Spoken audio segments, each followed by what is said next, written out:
अंबाजोगाई हे आमचं इकडं घर आहे. ते झेंडा आहे का, त्या झेंड्यापाशी आमचं घर आहे बघा. ही सगळी अंबाजोगाई आहे. तर मी का नाही त्याकडे आले.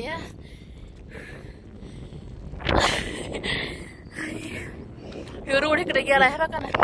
हे किती इकडे उंच रोड गेलेला आहे बघितलं का. हे इकडं खूप वरी उंच रोड गेलेला आहे. आणि ह्या बघा इकडं तळ आहे. तिकडं दिसतंय का ते चमकत आहे. हा तिकडं तळ आहे आणि हे सगळं मोकळं मैदान आहे. पूर्ण तिकडं फुटबॉल हे खेळायला लागलेत गाईस. हे बघा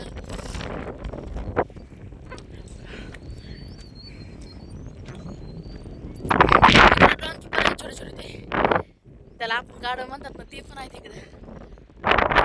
इकडं का नाही लोकांना छोटे छोटे प्लाट घेऊन शेणे फ्लाट घेतले तर आणि पत्राचे शेड ठोकले तर आमचं का नाही तिथं आहे बघा. तिथं कुठं व हा ते मोडलेलं आहे का तिथं आहे बघा माझं इकडं अंबाजोगाईला.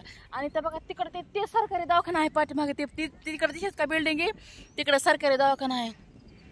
आणि गाईश आहे बघा हे सगळं का नाही टेकड आहे आणि इतके करोड आहे. तर इकडं लोक तिथं वरती. तर तुमचं सर्वांचं स्वागत आहे माझ्या ब्लॉग मध्ये गाईस. स्वागत आहे. यस वाव हे बघा डोंकी आली. तर बघा ते कुठे होते पळले तर बघा ते पोरं घेऊन चालले त्यांना घरी.